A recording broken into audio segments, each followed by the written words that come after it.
저는 이제 미래 전략 대입, 이게 아니네요. 저는 이제 대입 성공 로드맵에 대해서 짧고 한 30분 그래서 요거에 대해서 말씀을 드릴 거고, 일단 고교학점제 얘기는 저번 설명회에서도 제가 했습니다. 그런데 아마 저희 유튜브 들어와 보시면 아시겠지만 유튜브 하이탑 에듀라고 있거든요. 들어와 보시면 많은 정보들이 있는데 얘를 자세하게 설명한 정보는 없을 거예요. 왜냐하면 대학교 입시가 결정이 안 돼 있었어요. 어떻게 하겠다라는 라인이. 그래서 그냥 뭐 대충 어느 정도 이야기다, 너무 긴장하지 마셔라 이런 얘기만 한 거고, 지금 보시는 자료 중에서도 이런 것들은 사실 보실 게 별로 없습니다. 여기 뭐 이런 거 있잖아요. 뭐 수능 시험을 어떻게 하겠다, 내신을 어떻게 하겠다, 이거는 보실 필요가 별로 없을 수도 있는 게 어머님들이 하시는 게 아니어서 다만 이제 어떤 식으로 개편이 되는구나 정도만 간단하게 소개하고, 그리고 중요한 거는 어떤 의미를 갖는지가 훨씬 더 중요해요. 현재랑 뭐가 다른지. 그래서 수능을 이제 뭐 동일하게 내겠다는 거죠. 선택 과목 없이. 지금 현재는 이 선택 과목이 문제거든요. 혹시 고등학교 선택 과목 어떻게 되는, 고등학교 학생 있는 학부모님 계신가요? 네. 있으시군요. 여기는 어떤 타입이죠? 준비가 잘 돼 있는 타입인가요? 아니면 심폐소생술 단계인지? 심폐소생술 단계? 혹시 심폐소생술 단계시면은 행정실에 얘기해서 저랑 컨설팅을 좀 받으세요. 제가 무료로 해드리거든요. 최근 사례인데 김포에 있는 학생이 있는데, 제가 그래도 나름대로 이렇게 발이 넓어서 여기 재무하시는 분이 그 김포에 자기 자제가 있는데 다 잘한대요. 근데 다 1, 2등급 나오는데 수학만 4등급이에요. 네. 그래서 저랑 컨설팅을 중에서 1시간 했습니다. 이번에 2등급 받았는데 잘했죠. 저한테 심폐소생술을 받으시고 그래서 공부는 제가 전문가니까. 그래서 현재 고등학교 자제분이 있으시면 이게 문제 아실 겁니다. 선택하고. 그래서 뭐 과학, 뭐 수학도 마찬가지 선택을 하고, 근데 이런 것들을 좀 없애고 다 같이 보겠다는 얘기죠. 그래서 그냥 뭐 그렇구나 정도 하고 넘어가시면 돼요. 그냥 이거는. 다만 수능이라는 게 하나 일단 좀 머릿속에 잠깐 넣어놓으시고, 그리고 이거는 조금 이 얘기 자체는 사실 좀 들으시면 어떻게 생각하실지 모르겠지만, 옛날에 수능을 좀 잘 보신 분들이 여기 혹시 계시다면 그러면은 수능이 양기식 평가라는 거는 좀 약간 좀 아닌 것 같습니다. 저는 양기식은 오히려 학력고사 시절에 옛날에 그럴 때지. 그래서 이런 거는 좀 수능을 좀 약간 그렇게 얘기하는 거고요. 수능 이권 카르텔은 이건 약간 정권적인 얘기니까 이거 넘어가겠습니다. 다만 이거는 또 중요하죠. 고교 내신을 5등급 체제로 바꾸겠다. 그래서 1등급이 지금 4%, 2등급이 11%, 3등급이 23%로 되어 있는데, 이걸 5등급 체제로 9등급 체제거든요. 현재는 9등분으로 세분화시키게 되면 실제 이런 상황입니다. 요게 좀 한번 보시면 좋은 내용인데, 뭐냐면 현재는 100%를 놓고 보잖아요. 100%. 그럼 요걸 5등분을 할게요. 5등분. 그럼 요 앞에 제일 앞에 4%가 1등급입니다. 그리고 두 번째에 한 요 정도 11%까지가 2등급이에요. 그리고 3등급이 23%까지입니다. 이렇게 1, 2, 3. 근데 그 다음 4등급은 하나가 20%예요. 거의 이만큼. 5등급도 하나가 20%예요. 이걸 좀 보시면 좋아요. 그래서 쉽게 얘기 드리면 요 앞에만 잘라놓은 거예요. 맞죠? 그래서 어떤 아이들이 지금 이제 고등부 자식이 있으시다니까 몇 등급인지 모르겠지만 4등급인 아이가 5등급으로 떨어졌어요. 안녕하십니까? 그럼 애한테 야 큰일 났어, 너 어떻게 해야 돼? 이렇게 하잖아요? 별로 큰일 안 났어요. 어차피 못한 거.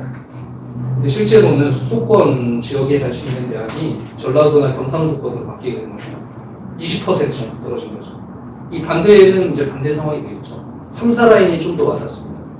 3, 4라인은 3에서 4로 떨어져도 애들 별로 느낌이 없어요.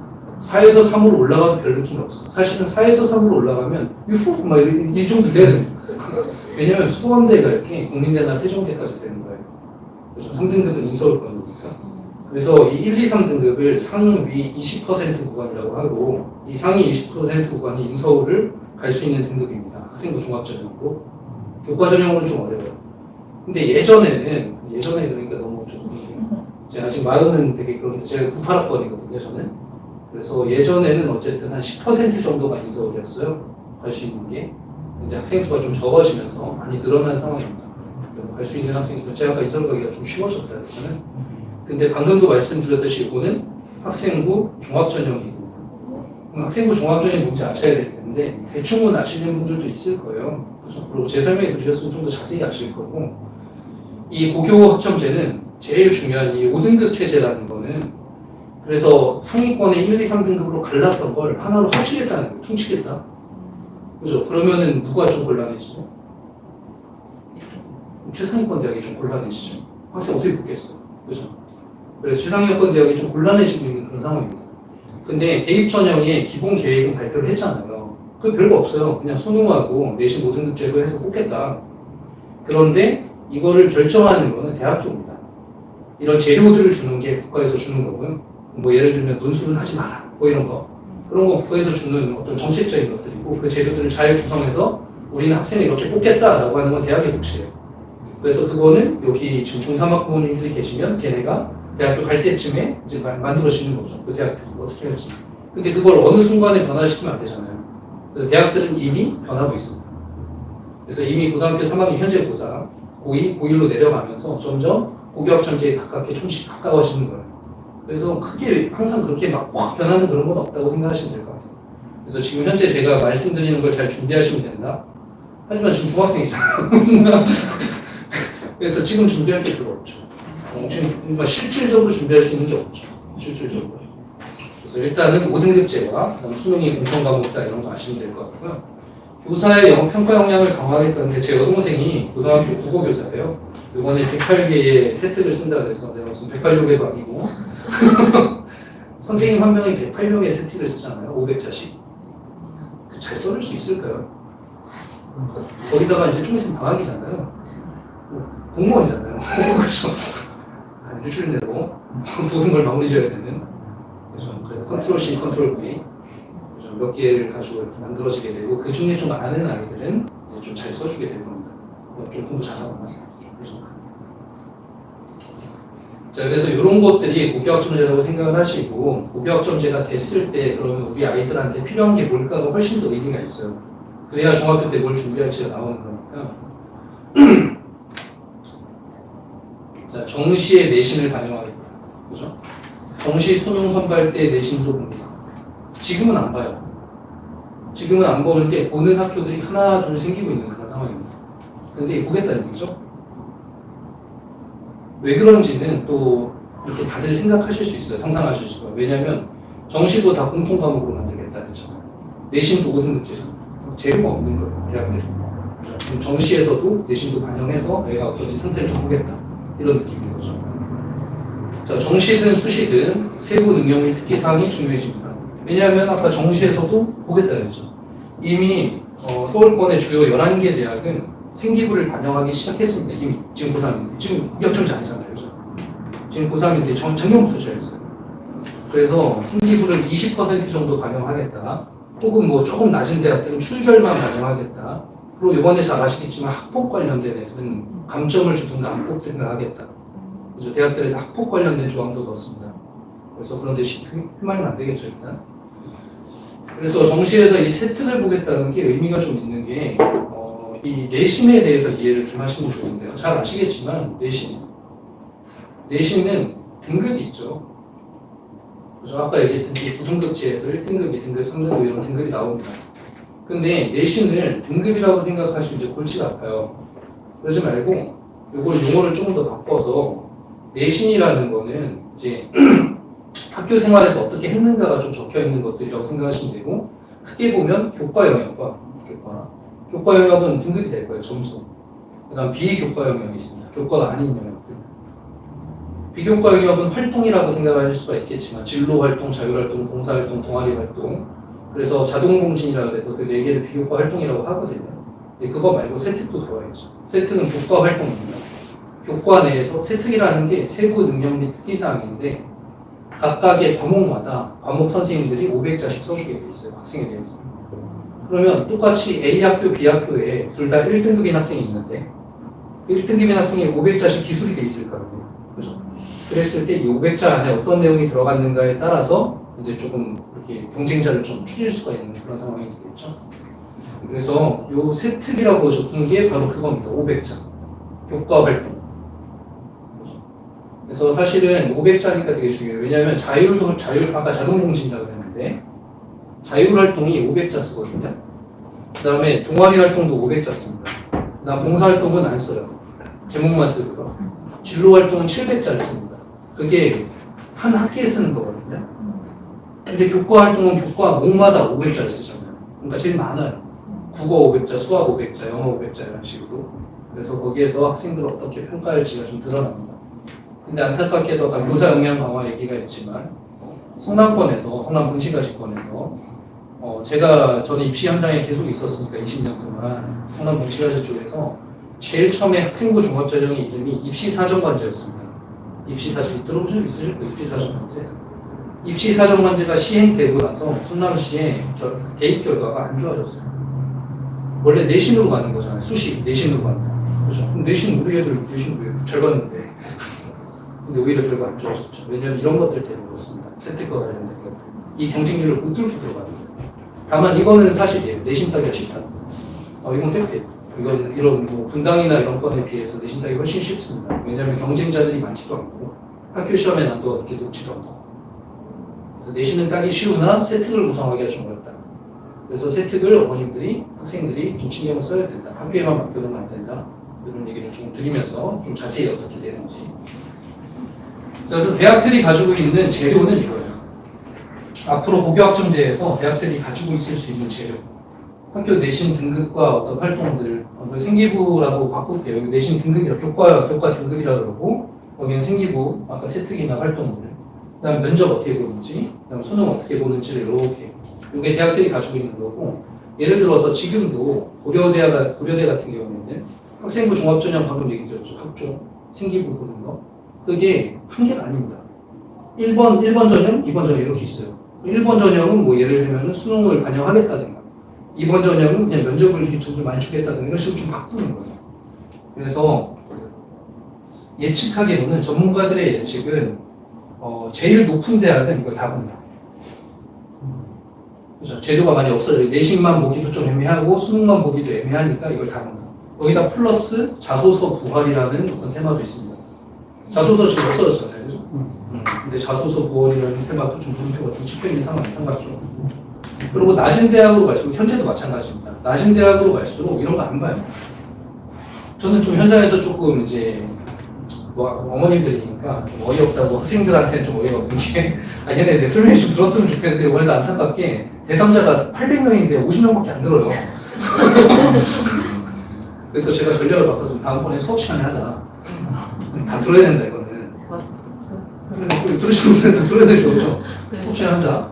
애들한테 물어봐요. 왜 하겠니? 그러면은 이제 좀 부산한 시간이긴 해요. 밤에 10시 반이니까 집에 가는 시간, 가서 쉬는 시간, 또 하루가 끝나니 피곤하고. 근데 어쨌든 간에 아이들이 이런 걸 좀 잘 들어서 해야 되는, 애들이 준비를 해야 되는데, 일단 대학교에서 이런 것들을 가지고 평가를 하는데 한 4, 5등급 정도 되는 아이들이 현재, 아까 제가 4등급 수도권이라고 했죠. 5등급은 지방권이죠. 4, 5등급 되는 애들이 생기부 활동에 전념하고 있어요. 이거 아주 잘못했어요. 왜냐하면 4, 5등급 때 대학들이 생기부를 안 뽑아요. 안 보고 뽑아요. 교과 등급만 보고 뽑는데 얘 왜 하고 있는지 모르겠는 거죠. 걔네는 이걸 올려야 됩니다. 그렇죠. 그래서 자기 등급에 맞게끔 이제 해야 되는 것도 있고, 하위권 대학으로 갈수록 보는 것들이 적어질 거예요. 이걸 안 보겠다든가, 이걸 안 보겠다든가, 얘를 완화시키겠다든가 이런 식으로 만들어지겠죠. 그래서 그건 지금 고민 안 하셔도 돼요. 자, 그러면 이게 이제 중요한데, 지원 가능과 합격 가능인데, 고교학점제에서는 그래서 중요한 게 등급제를 줄여놨기 때문에, 등급제를 좀 넓게 편성해놨기 때문에 그 등급의 1등급이라고 해도 예전에는 1, 2등급이었던 거예요. 그죠? 그럼 그때는 1등급, 2등급 달려있었는데 지금 하나가 되거든요, 통으로. 그렇기 때문에 생기부가 되게 중요해집니다, 세트. 좀 더 자세히 들여다보겠다. 그죠? 그러면은 지금 현재도 그래요. 학생부 종합전형은 일단 어떤 학생이 뭐 한 2.3, 우리 좀 여기 이제 그래도 허나가는 있을 테니까 기분 좋게 1.8등급이라고 할게요. 1.8등급. 되게 잘한 거. 되게 잘. 1.8등급이라고 해서 지원 가능한 학교를 찾아보면 스카이부터 시작해서 중경외시까지 다 됩니다. 중경외시까지 다 되는데 실제로 현장에서 보면 붙는 경우는 경희대나 시립대 정도가 됩니다. 외대 당연히 뭐 근데 이과생들이 많아서 그럼 스카이는 안 된다는 얘기잖아요. 스카이 가기가 어렵다는 거잖아요. 안 되는 건 아니에요. 되는 애도 있어요. 학생부 종합전형으로. 근데 왜 그러냐면 이 1.8을 맞추려고 어머님들이든 아이들이든 굉장히 노력을 많이 해요. 그렇죠. 얘가 2등급 하나 떨어지면 막 당장에 알아가서 어떻게든 1등급을 맞춰주려고 노력을 하고 학생도 마찬가지입니다. 그런데 지원을 하고 나면 1.8로 그러면은 만약에 뭐 연세대 뭐 생명공학과에 지원을 했다. 그럼 그 다음 경쟁률이 30대 1이에요. 지원을 하고 나면 이 30대 1은 1.8로 들어가는 게 아닙니다. 학생부 교과 전형은 이제 학생부가 교과 전형이라는 게 있고 종합 전형이라는 게 있어요. 교과 전형은 우리 성남시 아이들한테 굉장히 유리했던 전형입니다. 근데 제가 유리했던이라고 그랬잖아요. 그죠? 유리했던 옛날 얘기. 유리했던. 왜냐면 얘는 내신만 가져가는 거예요. 내신 등급만 가지고 가는 거예요. 그래서 1.7하고 1.8이 있으면 1.7이 뽑혀요. 간단해지죠. 내신 높으면 붙는 거니까. 근데 여기에다가 교과 전형에서도 생기부를 보기 시작했습니다. 그러니까 생기부를 보니까 내신 등급만 가지고 1.7하고 1.8 있으면 옛날에 1.7이 이겼는데 지금은 얘가 이길 수도 있다는 거잖아요. 그렇죠? 이런 상황이 지금 벌어지고 있는 거고 고교학점제에서는 좀 더 이게 좀 많아질 거거든요. 그래서 교과 등급에 교과 전형이라는 게 사실 약간 좀 많이 축소될 수밖에 없습니다. 그렇죠? 등급을 다 합쳐놔 버렸으니까. 그러면은 종합전형 위주로 갈 텐데 종합전형이 방금 말씀드린 지원 가능한 점수는 맞지만 30대 1을 뚫고 들어가지 못하는 거예요. 이 30대 1을 뚫고 들어가는 건 생기부입니다. 세특이라든가 자동공진에 있는 활동들 이런 것들이거든요. 근데 생기부 활동은 생각보다 공부를 안 해요. 교과 등급은 눈앞에 딱 있는 거니까 공부를 많이 시키고 어머님들도 하는데 우리 인류대 가려고 하는 하이탑반 아이들 제가 데려다 놓고 뭐 그 밑에는 말할 것도 없고 하이탑반 아이들 데려다 놓고 너네 생기부에서 평가하는 항목이 몇 개인 줄 아니? 무슨 항목을 평가하는 줄 아니? 그러면은 한 절반 정도는 알고 절반 정도는 몰라요. 한 2, 3등급 때는 아예 모른다고 봐요 저는. 자, 너 생기부 활동 열심히 하고 있니? 이렇게 물어보면요. 열심히 하고 있대요. 열심히 하고 있습니다. 그거 사실이에요. 학교에서 수행평가 시키든 학교에서 뭘 하든 다 열심히 해요. 애들이 막 최선을 다해서. 그런데 이 생기부에서 어떤 항목으로 평가를 하는지를 모르는 거예요. 그럼 열심히 하면 뭐해요? 그죠? 이상한 삽질하고 있을 수도 있는 거잖아요. 그래서 정확하게 생기부에서는 이 세 개를 갖다 봅니다. 세 개. 현재.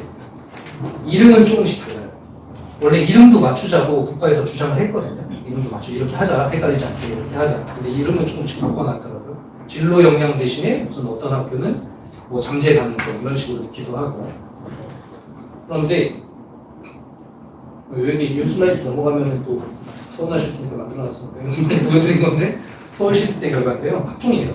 학종인데 전체 고교 요게 주로 이제 잘 보시는 그런 수학책이나 어떤 입시 컨설팅 사이트에 나와 있는 겁니다. 그래서 우리 아이가 예를 들어 서울시대 때에 경제학과를 가고 싶다 아이가 여기 경제학과. 근데 내신이 2.3이에요. 2.3. 뭐야 붙겠는데 이런 생각을 하게 되죠. 그래서 나 붙겠다. 그래서 써요. 6학종. 저는 2.3에서 2.7 뭐 이런 라인의 아주 중경예시를 갈 수 있는 요등급대 아이들이 6학종 쓰는 거 저는 좀 반대라기보다는 좀 디테일하게 컨설팅 받아야 돼요. 쉽게 얘기하면. 근데 여기에서 써서 붙을 거라고 했는데 6광탈 되는 경우가 많습니다. 6광탈. 왜냐하면은 실제는 이거였거든요. 일반고만 따로 빼보면 특히 시립대 같은 경우에 이상 학교들은 자사특목고 애들이 있거든요. 그래서 외고라든가 뭐 이런 애들. 그러니까 얘네를 배제할 수가 없어요. 근데 서울권 하위대학에서는 얘네를 배제하고 그냥 이걸 보셔도 됩니다. 일반고 애들만 주로 가니까. 근데 만약에 2.0인데 내가 2.3을 가지고 썼으면 이미 경쟁에서 좀 많이 밀리는 상황인데 그런데 여기서 또 경쟁률 30대 1이라고 했잖아요. 그러니까 그나마도 또 뚫고 들어가야 되는 그죠? 등급이 밀리는 상황에서 뚫고 들어가기 어려운 거죠. 등급이 앞서도 뚫고 들어가기 어려운데 맞죠? 그래서 이런 것들이 이제 이런 지원 가능과 합격 가능의 어떤 내용이라고 보시면 되고 그래서 와 계신 분들은 그냥 제가 드리고 싶은 말씀이 이거예요. 생기부도 등급 못지않게 중요하다. 보시죠. 생기부를 잘 준비를 해 놓으셔야 뭐가 좀 나중에 좀 수월해집니다. 그럼 생기부가 이렇게 생겼다는 걸 우리 아이들이 알아야 되는데 우리 아이들이 잘 모른다는 게 문제라는 거예요. 그렇죠? 제 여동생 학교 선생님인 줄 알았잖아요. 제가 유튜브라 좀 키우는데 좀 얘기하면 좀 그렇지만 제가 계속 잘 몰라요. 저는 왜냐면 전체 과목, 전 과목을 입시를 계속하는 입시 선생님들이 좀 계시거든요. 그런 분들이 잘 아세요. 근데 단과 과목을 계속 이제 고1, 2 위주로 가르치고 그러면 잘 모를 수밖에 없습니다. 자, 근데 이런 거예요. 이런 건 모집 요강이고 서울시립대 모집 요강을 보면 학업 역량, 잠재 역량, 사회 역량 이렇게 이름을 약간 바꿨죠. 이 세 개를 학업 역량 그러면 그 중에서 고교 기초 학업 역량, 대학 전공 기초 소양 뭐 이런 것들 평가를 할 거고 주요 평가 요소가 나와 있잖아요. 이렇게 5개, 여기 5개. 이 5개에 대해서 점수를 주는 거예요. A부터 뭐 C까지. D랑 E는 잘 없어요. 왜냐면 기분 나쁘잖아요. D, F. 뭐 같은 얘기에 사실은 F를 주는 거죠. C를 받으면 F 받은 거죠. 그래서 7단계 정도로 학교에 따라 5단계 정도로 점수를 줘요. 이거는 A. 좋아. 주요 교과의 학업 성취도 및 성적 주의. 그러면 2.0 대학인데 얘가 1.9야. 그럼 얘는 좋아. 너 잘했어. A. 그 다음 성적 추이를 보니까 고3 때까지 가면서 고1 때만 반짝 잘하고 떨어졌어. 아이가 안 좋아. 그럼 합쳐가지고 B. 이런 식으로 점수를 주는 거예요. 점수를 줘서 그 점수를 매긴 다음에 그 점수랑 등급까지 같이 포함해서 생각을 해서 경쟁자들을 이제 30개를 끼고 들어가는 거죠. 그렇죠? 그럼 이 항목들을 잘 알아야 되겠죠. 이 항목들이 대학들마다 다르거든요. 근데 뭐 대동소이합니다. 그러니까 이름과 뭐 어떤 구성들은 좀 다를 수 있어도 그래도 거의 다 비슷하다고 보시면 돼요. 건국대 같은 경우는 이런 식이죠. 학업 역량, 진로 역량, 공동체 역량 이름은 똑같이 해놨고 3대, 4대, 3으로 주겠다. 300점, 400점, 300점 이렇게 주겠다는 거죠. 어떤 학교는 500점, 300점, 200점 주고요. 어떤 학교는 400점, 이걸 많이 주는 학교도 있어요. 공동체 역량. 400점, 뭐 300점, 200점, 200점 뭐 이런 식으로 해가지고 퍼센트가 다릅니다. 그러면은 예를 들어볼게요. 이과 학생이 하나 있는데 얘가 수학하고 과학을 잘했어요. 그래서 내신 등급이 2.0이에요. 근데 여기서 이제 바꿔서 생각해 보실 거는 수학하고 과학을 잘해서 2.0이니까 나머지는 못했다는 얘기예요. 3점대. 맞죠? 근데 수학, 과학은 1점대라고 볼게요. 그러면 이 친구는 진로 과목, 교과 이수, 노력과 진로 과목의 교과 성취도는 굉장히 좋은 평가를 받겠죠. 그죠? 거기에 진로 활동이나 세트까지 잘해놨으면 여기는 거의 만점을 받을 겁니다. 진로 역량은. 하지만 학업 역량의 학업 성취도는 2.0이면 만약에 그 대학이 1.9에 들어가는 학교였다면 그럼 좀 떨어지겠죠. 다른 경쟁자들에 비해서는. 그죠? 여기서는 좀 좋은 평가 받기 어려울 거고. 탐구력 같은 거는 이제 이건 세특에서 적혀있는 게 되게 중요합니다. 이제 이런 것들. 그다음 공동체 역량은 아까 말씀드린 자동봉진에 주로 들어가 있는 내용들이에요. 자율활동, 동아리활동, 봉사활동, 진로활동. 봉사활동에 대해서도 중등 어머님들은 아시는 게 좋아요. 뭐냐면 그냥 간단해요. 봉사활동 옛날에는 내용을 다 적었었거든요. 그러니까 감상문처럼 썼어요. 뭘 깨달았다 뭐 이런 것들. 근데 다 없어졌어요. 제목만 쓰게 되어 있거든요. 이수 시간하고. 그러면 어머님들이 생각하시기에 아버님들하고 어떤 학생이 학교에서 진행하는 어떤 캠페인 같은 걸 했어요. 쓰레기 치우기 캠페인 2시간. 그 다음에 뭐 할까요? 길거리 다니면서 학폭 방지 캠페인 3시간 뭐 이런 걸 했다고 칠게요. 그런 게 되게 흔하거든요. 그런 캠페인들이. 그런 걸로 봉사 시간을 치운 학생이 있고, 그 다음에 꾸준하게 예를 들어 독거노인 도시락 배달이라든가 아니면 이런 것들을 꾸준하게 1학년부터 3학년까지 하는 학생들이 있다고 볼게요. 그럼 얼핏 보셔도 이 친구가 좀 진정성 있고 그렇죠.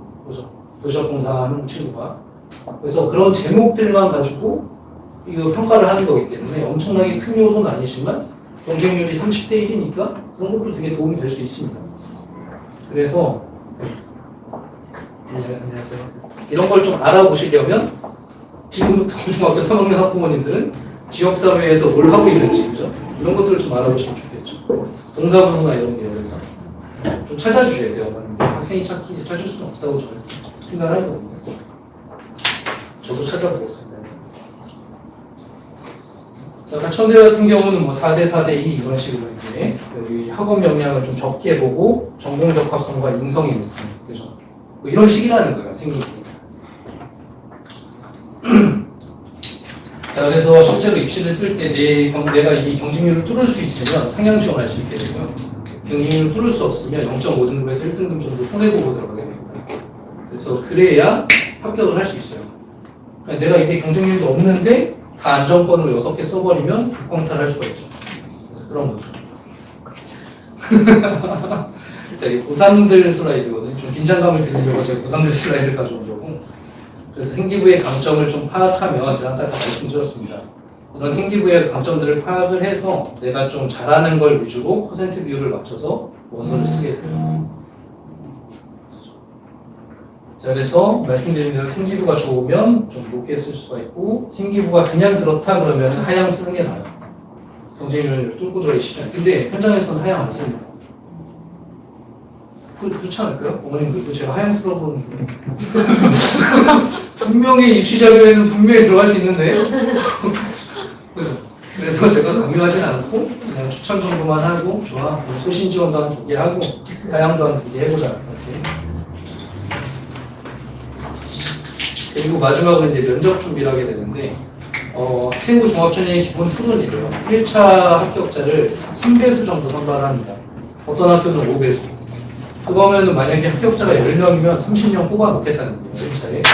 그 30명 중에 다시 10명을 뽑아야 되잖아요. 그게 이제 면접을 해야 됩니다. 근데 면접 100%가 아니에요. 생기부 50, 면접 50 이런 식으로. 그러니까 기존에 뽑힌 애들 중에 생기부 점수가 높았던 아이들은 면접에서 이미 유리한 거죠. 그럼 면접 준비는 어떻게 하느냐? 그러면 여기 혹시 의대나 뭐 이런 좀 특별한 학교를 노리신다 그러면은 사실은 거기는 재신문 기반 면접이라 준비를 따로 하셔야 됩니다. 뭐냐면은 재신문 기반 면접이라는 건 문제를 내는 거예요. 이런 상황인데 넌 어떻게 할래? 이렇게. 근데 대부분은 전부 다 생기부 기반 면접이에요. 그래서 아이들이 생기부를 이렇게 공부를 자기가 이제 생기부를 자기가 직접 노력해서 썼잖아요. 3학년까지. 그럼 자동으로 자기 생기부 다 압니다. 그죠?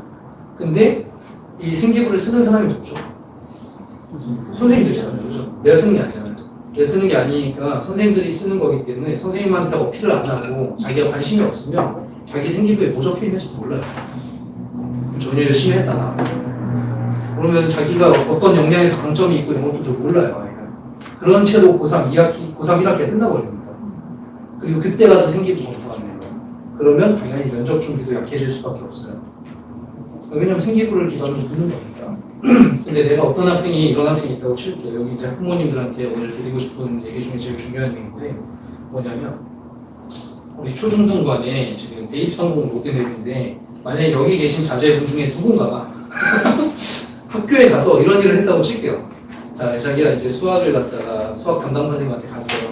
가가지고 이제 학교에서 뭘 배울 거 아니에요, 그죠? 수학 상과정 그러면 제일 처음 2차 함수랑 이런 거 배울 겁니다. 그럼 2차 함수 좀 배우다가 갑자기 이제 궁금해진 거예요. 3차 함수 어떻게 생겼을까? 그래서 선생님을 찾아가서 선생님 2차 함수 말고 다른 거 없어요? 뭐 제가 볼 만한 책은 없을까요? 수학 선생님 찾아가서 저 여기 함수에 대해 좀 더 깊이 공부하고 싶어요. 함수가 뭔지. 그래서 선생님이 함수에 무슨 뭐 개론 같은 걸 소개해 줬다 칠게요. 선생님들은 소개해줄 만한 역량이 있으시겠지만 어쨌든 찾아보겠죠. 선생님도 찾아보고 이거 한번 해봐라 이렇게 주겠죠. 그럼 그 아이가 그걸 읽고 일종의 보고서 같은 걸 적어서 그랬어요. 선생님 제가 읽어보니까 이런 내용이던데요. 그리고 제가 보니까 이 함수를 적용하는 어떤 다른 뭐 탐구, 뭐 과학이나 이런 건 없을까요? 선생님 이제 선생님 진짜 짜증나는 거죠? 선생님 짜증나는 거죠? 알았어, 내가 가르쳐줄게. 선생님 짜증나서 옆에 박 선생님들한테 막 물어봐서 함수 그러면 약에서 약간 방광기 같은 거 있거든. 화학에 좀 화학에서 수학에서 화학 선생님 소개해 줬어요. 화학 선생님이 야 방광기가 이런 거야. 너 이 책 했다고 칠게요. 그럼 그 책 읽고 또 보고서 됐어. 그리고 나서 이 방광기를 사용한 뭔가 사회 현상에서 우리가 적용할 만한 게 뭐가 있을까? 이 정도까지 하잖아요. 그러면 선생님들 걔 뭐 했는지 다 알겠죠. 그럼 걔도 내가 뭐 했는지 알죠. 그죠? 그리고 내 생기부에는 다른 사람과 특별한 어떤 탐구 활동들이 적히겠죠. 그죠? 이런 일들을 해야 됩니다. 이런 일들을 제가 12월에 겨울방학 설명회에서 했어요. 얘기를. 어디 가서 설명회 들어보시면 아시겠지만 이렇게 해야 된다는 건 뭐 이런 게 좋은 생기부에는 있지만 어떻게 하라고가 없잖아요. 잘. 그죠? 그래서 이렇게 할 수 있으면 참 좋고. 그래서 방학 때 제가 학생들한테, 고등학생들한테 방학 때 교과 공부만 하지 말고 2학기 생기부를 어떻게 채워나갈지를 전략을 세워라. 몇 개 없다. 몇 개 없어요. 국어, 영어, 그 다음에 수학, 이공계, 고등학교 2학년 기준으로 물리, 화학, 생명 이런 한 6과목 정도 그러면 A4 용지에다 6과목 적어놓고 통보활동 1, 2, 3 어떻게 할지 적으면 되잖아요. 그리고 시기에 맞춰서 선생님 찾아가면 되잖아요. 그렇죠? 그리고 그거 다 읽고 하면 좋지만 또 아니라 그러면 또 이렇게 그냥 요약된 거 보고 이렇게 적어서 내고. 그런데 실제로 고등학교 가면 그거 하기 어려운 게 그리고 요 얘기하고 그 얘기 어려운 얘기 해줄게요. 자, 우리 아이는 면접하기가 어려운 아이예요. 얘기도 잘 못하고요. 수줍어하고 그럴 수 있죠. 그래서 옛날에는 수능이나 교과 전형으로 그런 아이들이 하면은 좋았어요. 굳이 뭐 점수 따는 걸로 가면 되는 거죠. 물론 그런 류의 그 입시가 생겨날 거라고 저는 생각을 해요. 뭐 말 못하면 다 뭐 그럴 수 없잖아요. 그죠? 그런데 그래도 어쨌든 이 면접에서 좀 이 어머님들도 아버님들도 학생들도 좀 착각하지 않아야 되는 게 예쁘게 인사하고 목소리를 크게 하고 이게 면접이 아니에요. 그러니까 아시잖아요. 그죠? 우리가 면접 보면 그 사람이 어떤가 보는 거고 그 사람의 내용이 어떤가를 보는 거지 그 사람이 어느라고 말을 못하고 아무 상관없습니다. 이런 거는 그 전문 스피치 학원들이 되게 많아요. 분당 쪽에. 거기에서 제가 물어보니까 제가 또 아는 업체가 있어서 물어보니까 200만 원 정도면은 6개월간 면접 준비가 끝나요. 가가지고 스피치 연습하는 거예요. 근데 스피치 연습하면 뭐예요? 내용이 있어야지. 그쵸? 내용이 훨씬 더 중요하다. 그리고 그런 거는 어차피 살면서 또 애들이 길러져야 되는 소양이긴 하거든요. 팀워크하고 하려면.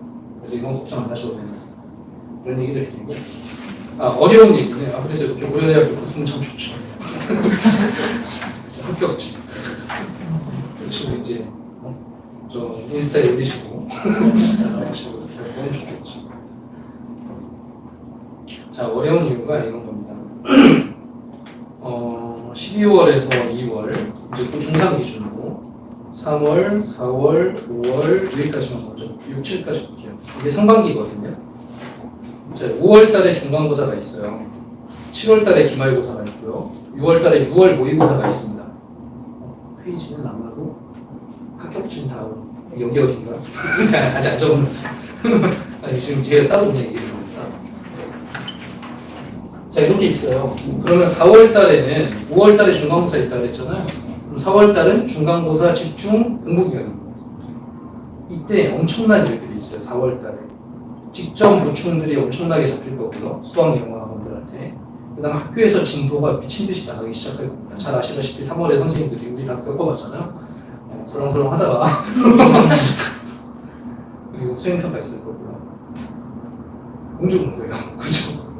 스케줄이 없어요. 3월이 좀 널널하겠죠. 5월에 중간고사 끝나면 좀 널널하겠죠. 6월도 바쁩니다. 직전이라. 그리고 겨울방학이 널널하겠죠. 그죠? 12월에서 6월까지. 그래서 제가 지금 여기 적은 삼각형들 있잖아요. 이 삼각형. 12에서 2월, 3월, 5월. 여기가 핵심입니다. 4월, 6월은 애들 열심히 해요, 그냥. 아무리 안 해요. 그래서 여기서 어떤 걸 준비할 것인가가 중요한 것들이고, 12월에서 2월까지 부모님들이 주로 집중하시는 거는 이제 교과 등급을 올리기 위한 선행학습들이에요. 근데 저는 경험이 많지만 선행학습은 중등부까지는 많이 할수록 좋다고 저는 생각해요. 많이 할수록 좋다. 근데 그게 공부 의욕을 꺾을 정도면 안 된다. 고등학교 가서 팍 퍼지는 애들이 있어요. 중학교 때 너무 많이 한 거죠. 그 정도는 안 돼요. 애들이 의욕적으로 내가 좀 앞서가는 느낌을 좀 드는. 그리고 더 똑똑한 친구들은 뭐 수투 기적까지 하셔도 되는데 그거는 뭐 많이 할수록 좋아요. 중등부 때는. 근데 고등부로 딱 입학하고 나면은 그 선행이 그렇게 중요하지 않습니다. 왜냐하면 그거 말고 할 게 많아요. 그렇죠? 선행보다는 심화 쪽이 훨씬 중요할 거고요. 학교 내신 1등급 받으려면. 그래서 1, 2월 달에는 선행도 선행이지만 학교 내신을 준비하기 위한 어떤 심화 공부, 수능 공부 같은 것들이 교과 공부가 될 겁니다.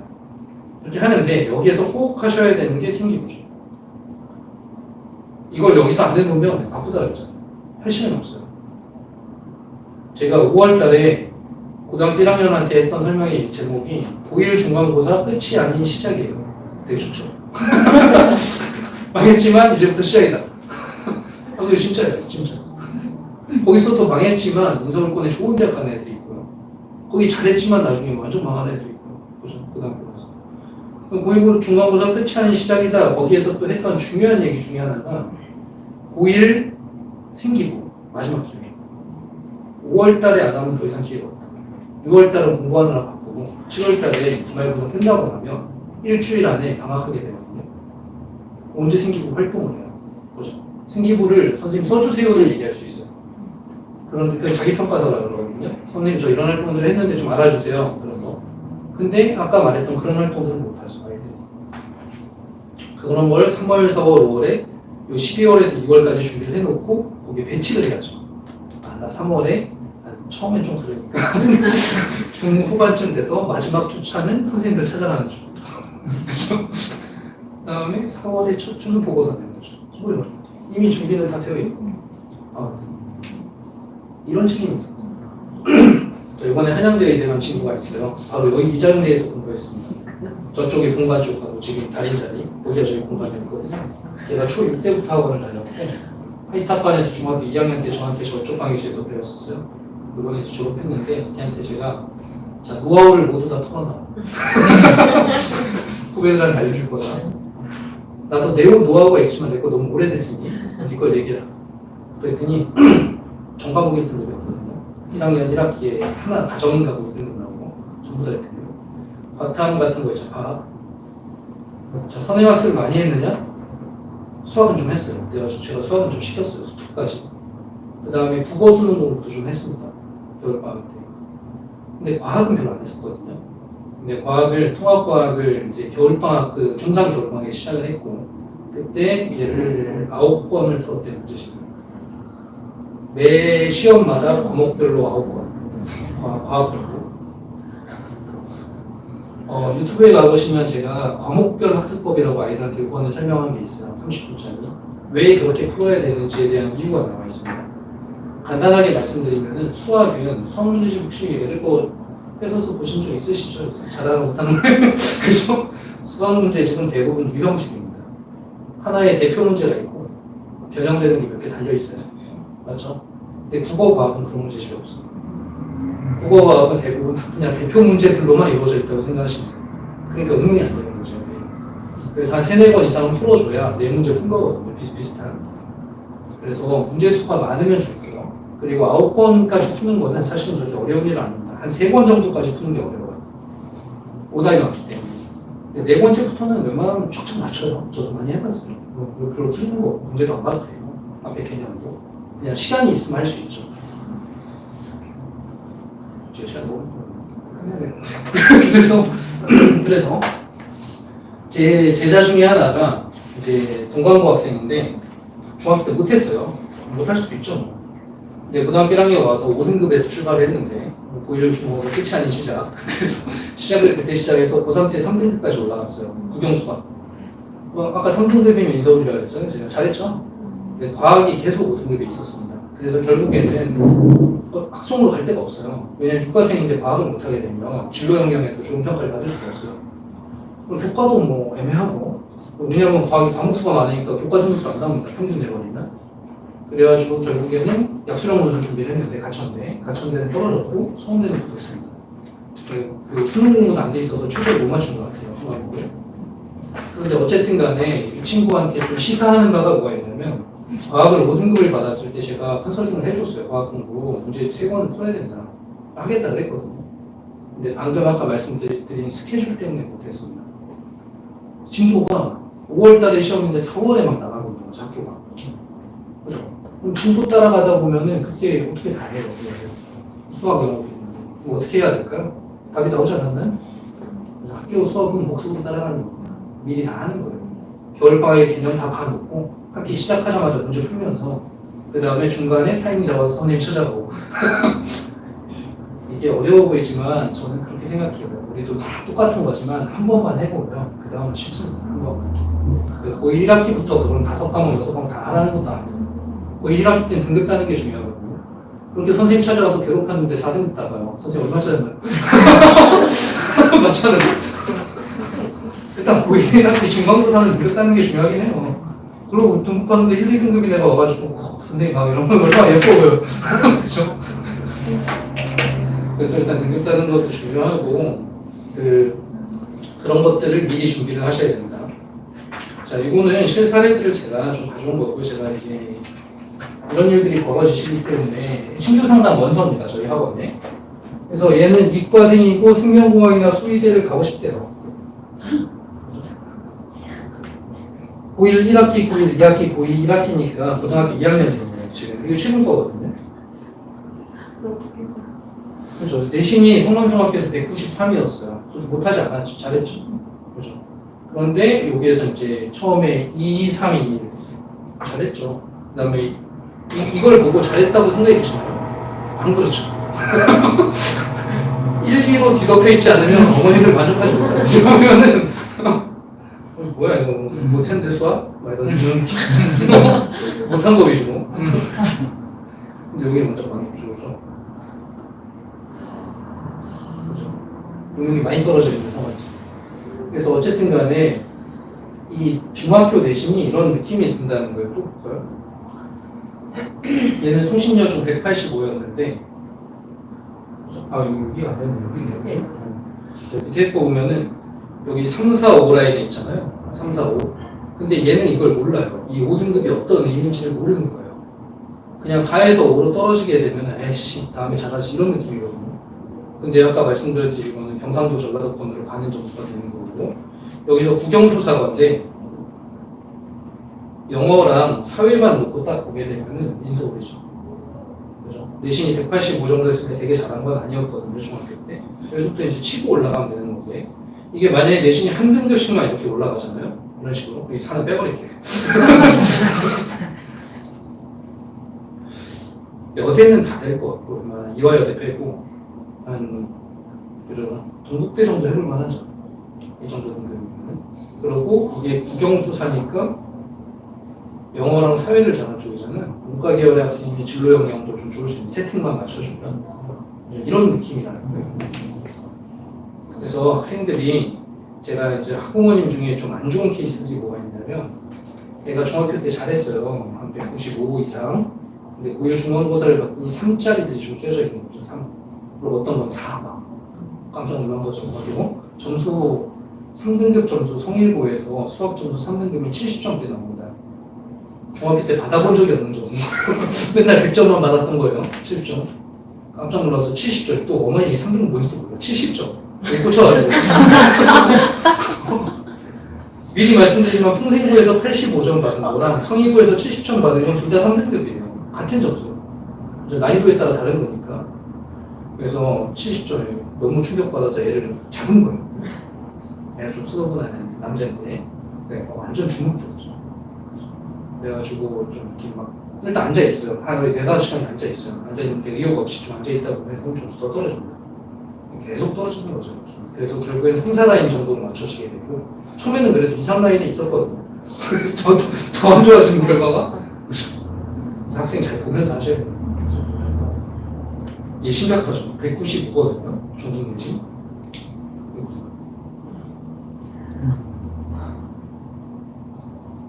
이거거든요. 국영수에서 수학 7등급이에요. 그렇죠. 지금 무슨 일이 있었던 거냐 그랬더니 뭐 밀려 쓰거나 이런 거 아니냐? 아니래요. 저 7등급 몇 %인지 몰라죠. 7등급 5등급 이하인데 사실 별 관심이 없어요. 뭐 비슷해요. 그냥 적는데. 그래서 어쨌든 이런 일들이 벌어질 수 있다는 거예요. 그래서 이런 일들이 안 벌어지려면 뭘 해야 되는지를 좀 알아야 되는 이게 마지막입니다. 말 자체는 되게 간단하거든요. 여기 적혀있는 게. 뭐냐면 제가 볼 때 학생들이 갖춰야 될 소양 중에 고등학교 올 때 제일 중요한 것 중에 하나가 이거예요. 이 어머님들, 아버님들도 아시고 학생들도 알겠지만 걸그룹에 관심이 있으시면 아니 어머니, 아버님 말고 학생들이 그리고 어머니, 아버님도 옛날에 H.O.T, 잭스키스 H.O.T 몇 명이죠? 다 아시잖아요. 다 아시잖아요. 5명 아니에요? 강타, 문희준, 토니안, 또 누구 있죠?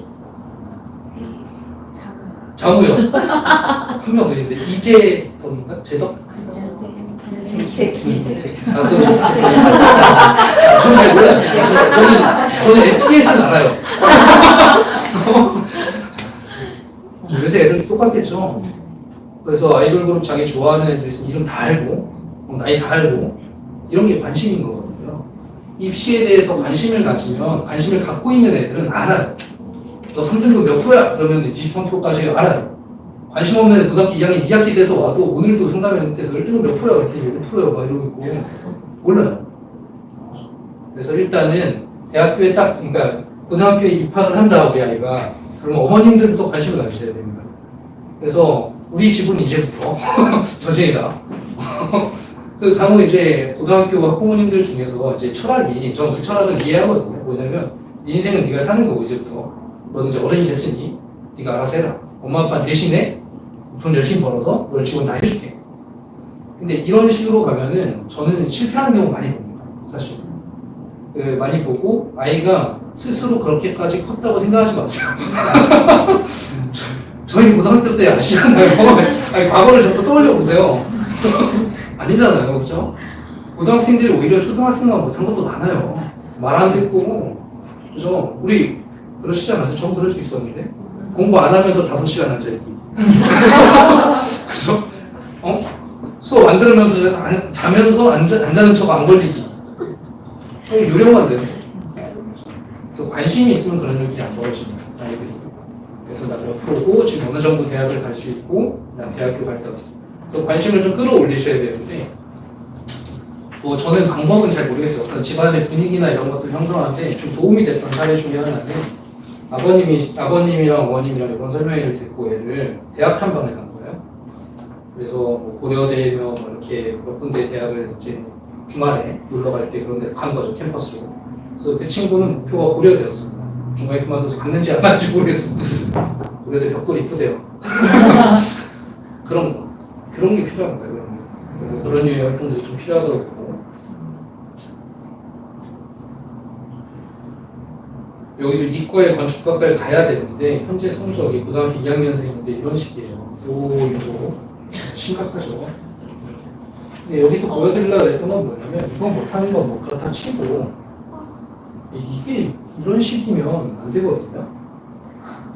이거는 수업 듣는 과목들이 아니잖아요. 애들이 학원을 많이 다니는 과목들이 아니거든요. 그러면 여기가 오히려 좀 투자하면 경쟁력이 있는데 이게 3라인에 이렇게 있으면은 이걸 좀 못하더라도 그래도 가천대 원서도 좀 써볼 수 있고 세특에 따라서는 이런 느낌이 좀 달라집니다. 수도권은 무조건 돼요. 3라인이면. 그래서 아이를 잘 보면서 발전하셔야 되고 이런 그림은 그래도 좀 괜찮은데 여기 이제 수학이 계속 쌓여서 이제 온 거거든요. 학원에 수학만 올리면 되겠죠. 수학은 제가 이제 학원에서 올릴 수 있어요. 자, 두 번째 이제 습관과 관련된 얘기인데 이 얘기도 굉장히 중요하죠. 이제 관심을 좀 가지고 있는 아이가 습관도 좋아요. 보통 관심이 없는 애들이 습관이 이런 식이에요. 아주 형태. 이 학원 숙제 위주로만 돌아가요. 지금도 그러고 계시죠? 그죠?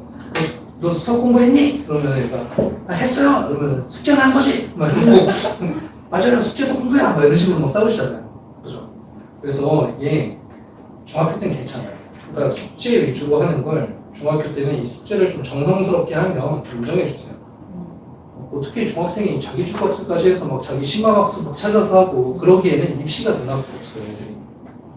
그래서 내신 시험 너무 쉽고 여기 자극받는 게 없는 거죠.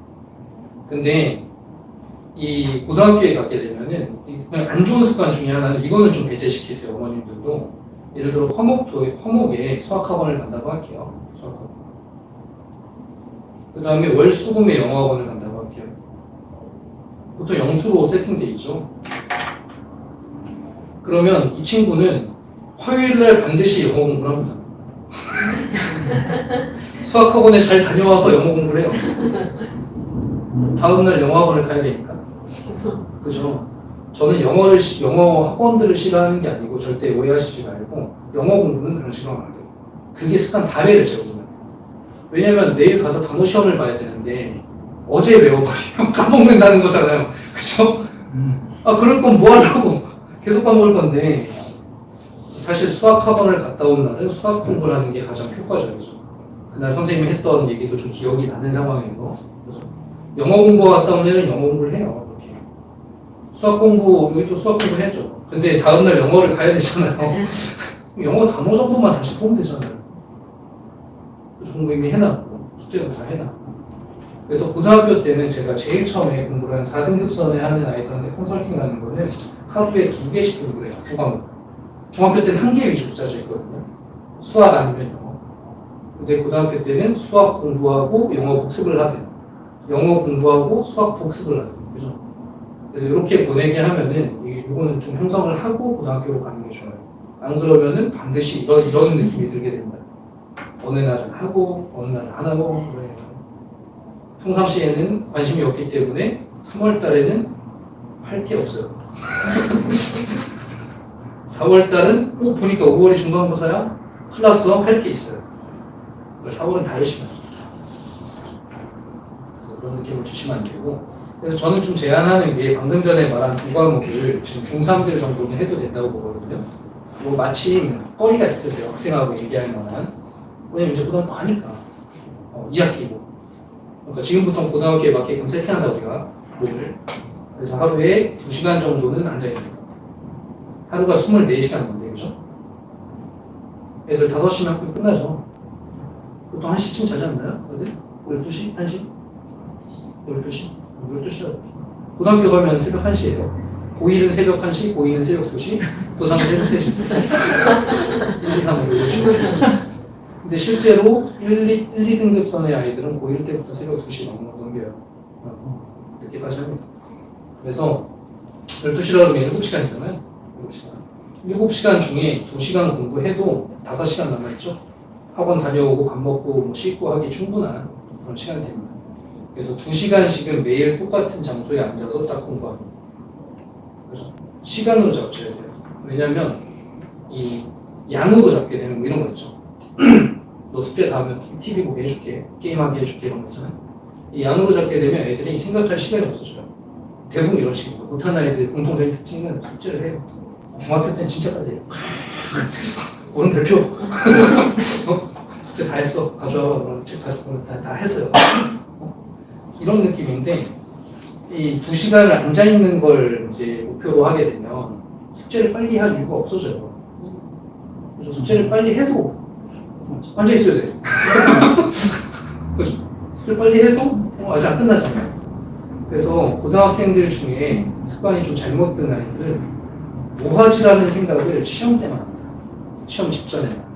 예를 들어 시험 직전은 공부를 하루 종일 하니까 수학 한 다음에 뭐하지? 영어 할까? 이런 생각을 평소에는 안 해요. 그냥 수학 숙제하고 영어 숙제하고 빨리 치워버리고 인스타 보고 이게 끝이에요. 그냥 릴스 보고. 사람이 생각을 하고 살아야 되잖아요. 자기주도 학생. 그래서 시간을 조금 앉아있게끔 습관을 듭니다. 차분히. 학생 보면서 하세요. 그렇게 되면 고등학교 가서 5시간 동안 앉아있을 수 있으면 1등급입니다. 3시간 앉아있을 수 있으면 3등급 안쪽으로 들어갈 수 있어요. 자, 이 5시간을 여기는 보통 한 1.5시간 되거든요. 4등급 이하 아이들. 근데 처음에는 별 차이가 안 나는데 처음엔 중학교 때 해본 차이예요. 근데 5시간과 3시간 몇 시간 차죠? 2시간 차. 이게 365일이 가잖아요. 그럼 730시간 차이가 나게 됩니다. 730시간인데 고등학교 수학 한 과당 10시간씩 줘도 50과 정도 되거든요. 고등학교 3학년까지 수학 전부 다 500시간이면은 개념하고 유형 정도는 끝낼 수 있는 시간이에요. 그러니까 1년이 지나면은 벌써 730시간 차이가 나버려. 1, 2등급과 3등급이. 그러면 점점 실력이 벌어집니다. 애들이. 수능 공부부터 시작해서. 그거를 단기간에 고3 때 돼서 나 정신 차렸다고 따라잡을 수 있는 게 아니고 너무 따라잡으면 그게 사기죠. 맞죠? 싸우는 게 있는데 4등급하고 얘는 더 차이 나겠죠? 그래서 고등학교 공부는 시간으로 하는 거야. 이렇게 아시면 좋을 것 같아요. 얼마나 의욕적으로 시간을 보낼 수가 있는가. 현재 어떤가요? 괜찮으신가요? 관심을 가지고 앉아있는 것만 먼저 가볍게. 네. 이게 마지막입니다. 제가 끝나면 우리 원장님 이것을 잠깐 이따 하실 거예요. 이건 꼭 시키세요. 저도 시키고 저 딸이 9살이 됐어요. 드디어 9살이 됐습니다. 옛날에 설명회 할 때만 3살이구나. 드디어 9살이 됐고 둘째가 6살이 됐습니다. 초등학교 2학년. 그죠? 저는 입시 현장에 있는 사람이기 때문에 때문에 그래도 제가 시키는 게 어느 정도는 맞을 거 아니에요. 저는 이건 꼭 시켜요. 독서. 얘가 나름대로 습관이 잘 들어서 그냥 놀면 독서합니다. 그리고 수학도 심화 공부로 이해를 많이 시켜요, 선생님보다. 그래서 뭐 초등학교 2학년이면은 구구단 배우고 이러거든요. 뭐 3, 9, 27 이런 거. 그거를 약간 이제 심화라기보다는 사고력 수학 같은 책들이 있어요. 그런 거 자꾸 보고 좀 알려주고 그러고 있어요. 중학교 영어는 잘 안 적고 중학교에 가게 되면은 중학교 시절에 이거는 꼭 하세요. 국어 문해력. 중등에서 저희 학원 다니라는 얘기가 절대 아니에요. 저희 학원 국어는 항상 적잖아요. 제가 지역사회를 위해서 만들어 놓는다. 그냥 계속 한다 그래도 이런 느낌인데 국어 듣는 사람이 없어요. 초중에서 잘 안 들으시는 독서문 소리 이런 거 많이 들으시는 것 같은데 그죠? 영수 세팅하고 나면 국어까지 하기 어렵죠. 근데 어쨌든 간에 중등 국어를 공부를 하나도 안 하고도 너 중학교 때 국어 몇 점 받았어요 이러잖아요. 한국 사람이면 대부분 90점 받습니다. 지금 90점보다 못 받으시면 문제가 심각한 거예요. 그래서 90점 넘었어요. 너 문제 몇 번 풀었어? 안 풀었대요. 그러면 얘가 천재인가 싶은 생각이 들면 안 돼요. 문제있다. 그죠? 학교 시험에 문제있다. 그래가지고 되게 쉬운데요. 고등학교 1학년 딱 가자마자 어려워집니다. 그리고 수능 공부 위주로 시키셔야 되고요. 중3 정도는. 중1 정도까지 독서 논술 이런 거 괜찮거든요, 저는. 근데 중2 넘어가면서 중3으로 이행하게 되면 사춘기 피한다고 치고 그러면 이제 약간 수능 공부에 문해력 공부를 하시는 게 좋습니다. 1, 2, 3, 4, 5번에서 찾아내는 그런 연습들 많이 하는. 수학은 아까 최대한 많이 했으면 좋겠다 했고 무엇보다 학습 습관이 좀 형성이 잘 돼 있으면 좋겠다. 자, 고1로 가면은 내신에 적응을 해서 내신을 잘 받아야 돼요. 아까도 말씀드린 내신을 못 받을 필요가 없어요. 그리고 괜히 선생님들만 영어 공부하고 이거는 계속 하시는 겁니다. 국어, 영어, 동영상 이렇게. 영어학원 다니시면 왜 보이시죠? 중3 학부모님들 계시면 영어학원에서 봤죠? 고등학교 영어 동영상 맞죠? 그거랑 똑같은 거예요, 국어도. 그래서 국어 오히려 훨씬 어렵습니다. 영어는 해석력을 넣는 거지만 영어 논리력을 넣는 거는 어려워요. 그 다음에 2학년이 되면 탐구 모의고사가 포함됩니다. 탐구 이때 배우거든요. 고3이 되면 수능 공부가 만약에 이때까지 공부를 해서 1, 2등급 선에 있다 그러면 이제 인서울권에 좋은 대학 가기가 좋은 상황이에요. 쉽게 얘기해서. 고3에 파이널로 가면 되죠. 그리고 고3에 이 생기부, 심화 과목 생기부 적어놨는데 이제 고3에 돼보시면은 이제 그때도 제가 또 상기시켜 드리겠지만 고3 과목들은 상대평가 과목이 아니에요. 절대평가. 그래서 화학 2, 생명 2 이런 과목들은 등급이 안 나옵니다. A, B, C, D 이런 식으로 나오고 중학교랑 똑같아요. 절대평가. 그래서 경시에 웬만하면 A 맞거든요. 근데 거기는 등급이 중요한 게 아니라 세특이 중요합니다. 제일 어려운 과목이잖아요. 그죠? 그래서 세특이 신경 써야 되거든요. 근데 맨 등급만 생각하니까 공부를 안 하게 돼요. 또. 그래가지고 그런 것들 이제 1등급으로 가는 어떤 핵심이 되겠죠. 유교대로거든. 여기까지 내가 넘겨도 하는 거예요. 그래서 짧은 시간이지만 제가 1시간 정도 얘기했는데 1시간 동안 얘기해서 뭐 많이 도움이 되셨죠? 다 까먹으셔도 돼요. 다 까먹으셔도 되고 그냥 고등학교 가면 생기고 중요해지는 거예요. 겨울방학쯤 되시면 제가 중3 학부모님들은 또 10월부터 또 설명이 계속 하거든요. 계속 비슷한 얘기예요. 생기부 중요하다고 어떻게 하시면 그때는 생기부터 보여드리겠죠. 이렇게 만들어가요. 그래서 그거는 그때 가서 하시면 되면 중요하구나. 그리고 고교학점제에서는 뭐 수능이든 내신이든 좀 이제 통합되기 때문에 이제 경쟁력이 없어질 수 있으니 뭐 다 들어갈 수도 있겠구나. 그리고 중학교 시절에 국어랑 영어는 좀 하셔라. 그래서 국어 영어 모의고사 위주의 공부를 좀 하셔라. 그리고 이제 학습 습관 형성과 좀 애들이 중1 때 너무 힘빼지 마세요. 중1 때 서울대 가야 되고 이게 뭔 무슨 그게 끝까지 유지가 안 되잖아요. 이렇게 타이밍 맞춰서 중3부터 가까이 가면서 살살 입지를 주는 거지. 살살 이렇게 낚시하듯이 살살 딱 물게 입기를. 서울대 집안이라는 거 있죠. 아시죠? 제 아는 제 제자 중에 하나도 집이 다 서울대를 가요. 너무 자연스럽게 서울대에 가야 되는 상황. 선행학습 아무것도 안 했어, 중학교. 근데 다만 관심은 엄청나게 가지고, 이제부터 열심히 할 거야. 이런 느낌으로 고등학교에 진입을 했죠. 그러면 충분히 가능한 거예요. 오랜 시간 동안 경청해 주셔서 고맙습니다. 저도 보고 있을 건데 부원장님도 들어오셔서 잠깐 얘기하실 거 잠깐만요. 잠깐만 하고요.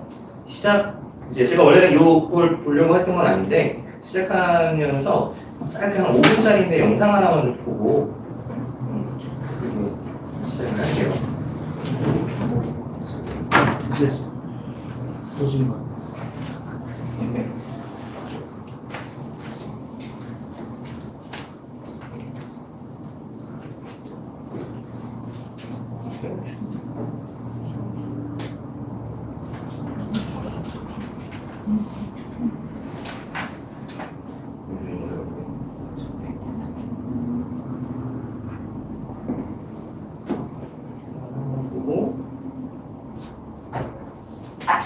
아이들부터 똑똑했나요? 부모님도 좋은 대학을 나오셨나요?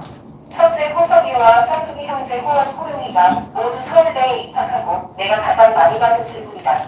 결론부터 말하면 우리 부부는 매우 평범한 사람들이다. 아이들 역시 초등학교 때까지는 다른 아이들과 크게 다르지 않았다.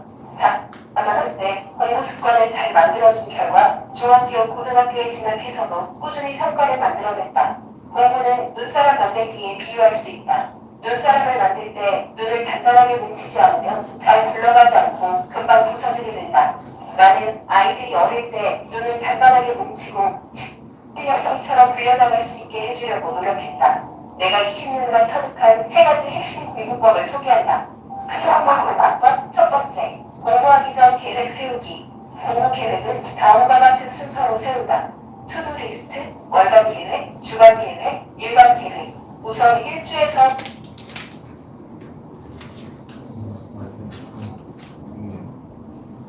최대 2개월의 투두리스트를 정한다. 무엇을 언제 할 것인지 구체적으로 정하는 일이기 때문에 짧은 기간의 계획을 세우는 것이 효과적이다.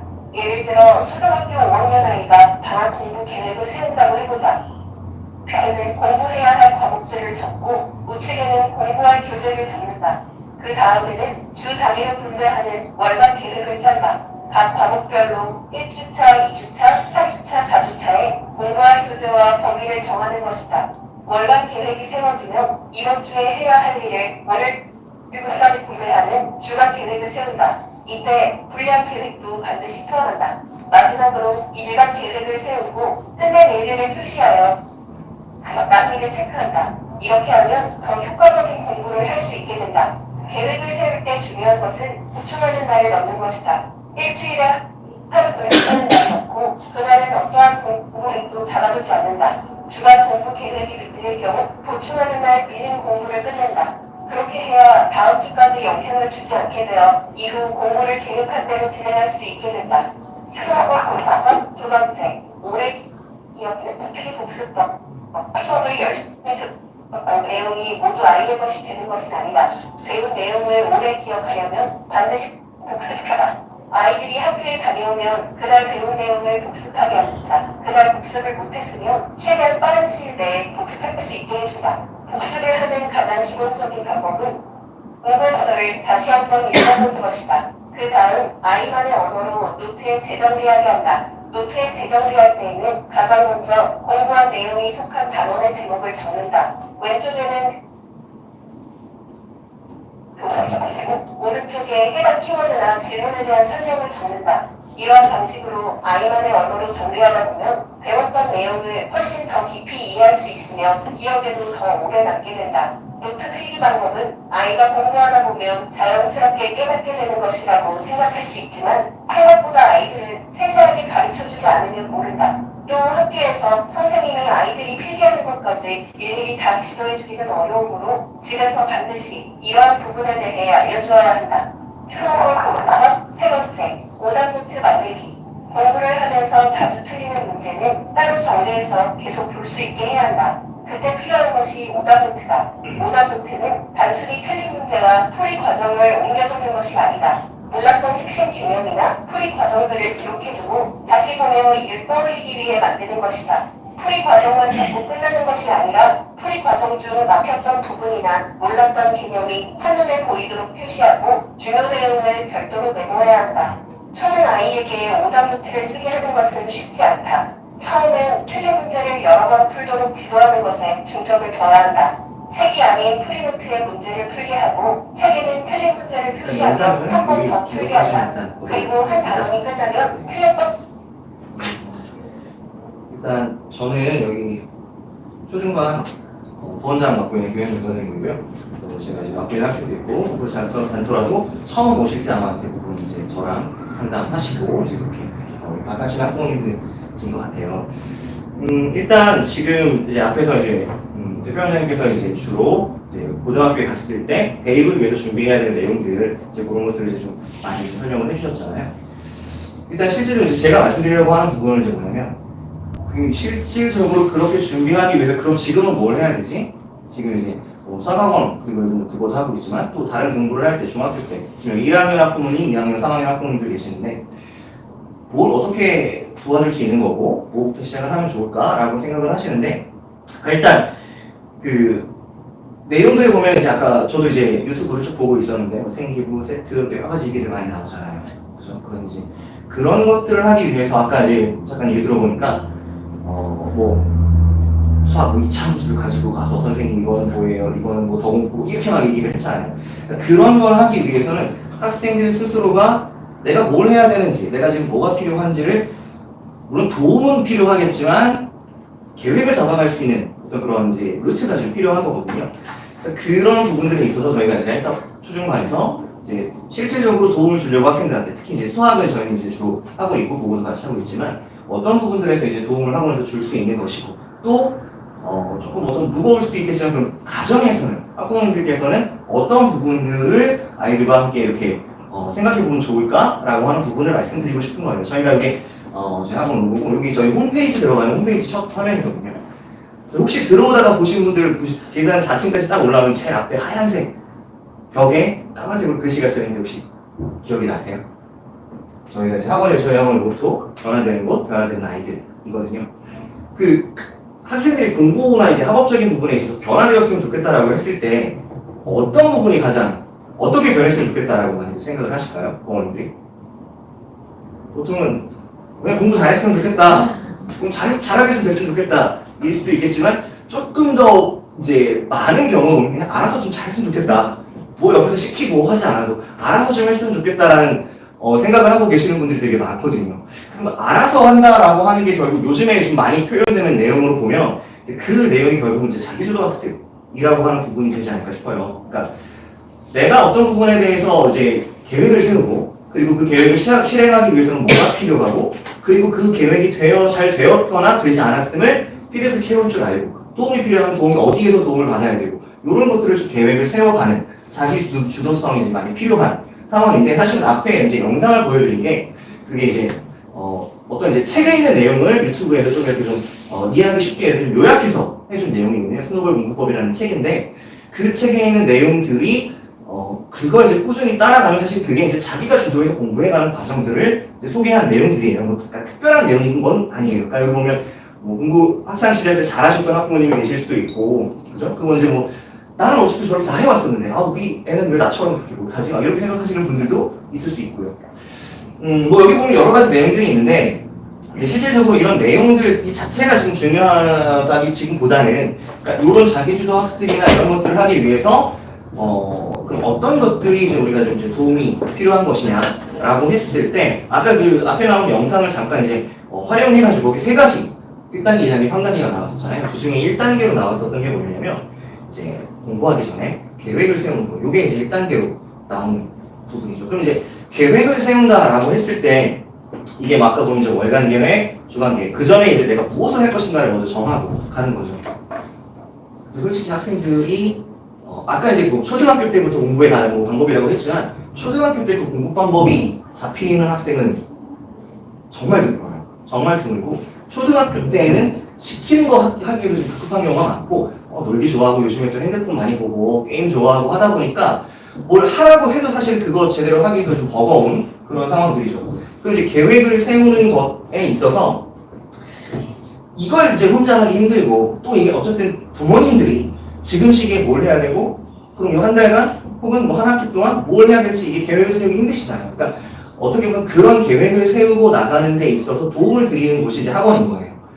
수학학원을 보낸다, 영어학원을 보낸다라고 하면 학원에서 진도 계획표 저희가 이제 보통 이제 학교식에 보내드리거든요. 이번에 얼마 전에 보내드렸을 텐데 수학과에서는 그 진도 계획이 앞으로 한 달간, 앞으로 뭐 석 달간 어떤 내용을 공부하겠습니다. 이 2주간에는, 이 1주간에는 어떤 내용을 공부하겠습니다라고 하는 계획을 보내드리는 거거든요. 그러니까 그런 계획들을 직접 세우기 힘드니까 이제 학원에서 그런 부분에 도움을 주는 거고, 그 계획대로 시행이 될 수 있게끔 학원에서 이제 그런 것들 이제 보조를 맞춰갈 수 있게끔 더 부르기도 하고, 뭐 숙제를 좀 더 내주기도 하고, 뭐 이런 식으로 이제 좀 조절을 해주는 거죠. 그래서 이렇게 계획을 세워갈 때 있어서 학원에서 하자는 대로만 사실 따라가면 학원에서 아이의 상태, 그러니까 지금의 학업 수준에 따라서 얘는 좀 더 하는 게 필요하겠어. 얘는 요 정도 됐으니까 그럼 이제 다른 과목에 보조를 맞추는 게 필요해. 수학은 굉장히 잘해. 영어가 아직 이 정도라고? 그럼 영어가 더 보조가 필요해. 이런 것들을 이제 판단을 통해서 학부모님께는 상담도 드릴 때 그런 얘기를 또 말씀도 드리게 되거든요. 그럼 이제 계획을 세우는 데 있어서 아까 이제 보면 분량을 정한다, 주차별로, 월간별로 계획을 세운다. 사실 이런 부분은 학원에 보내셨기 때문에 이제 학원에서 저희가 그 부분은 어쨌든 책임질 수 있는 부분이에요.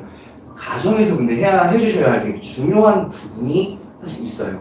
그러니까 이 계획을 세운다라고 했을 때, 그 부모님들께서 또 아버님들 계시지만, 이제 어머님, 아버님께서 이제 학원 선방을 하시면서 이제 스케줄 잡으시죠. 요즘에 이제 그 웬만한 어른들 스케줄보다 학생들 스케줄이 진짜 보통 연예인 스케줄이에요, 진짜. 뭐 끝나면 어디 가야 되고 끝나면 어디 가야 되고 스케줄 잡기 되게 힘들잖아요. 근데 그 스케줄을 잡을 때 이제 학원과 학원이 정말 빽빽하게 이렇게 차이 있는 학생들이 간혹 있어요. 그러니까 하루에도 특히 이게 저학년일수록 심해요. 중학교 1학년, 2학년 올라갈수록 좀 줄어들어요. 중3, 고등학교 이렇게 갈수록 조금 줄어드는데 저학년에서는 뭐 운동도 해야지, 뭐 축구도 가야지, 뭐 피아노도 해야지 저학년일수록 할 게 굉장히 많거든요. 그렇게 스케줄을 잡아버리면 아까 이제 저희 선배님도 얘기하실 때 수학학원 갔다 와서 영어 숙제하는 이런 상황이 벌어질 수밖에 없는 거거든요.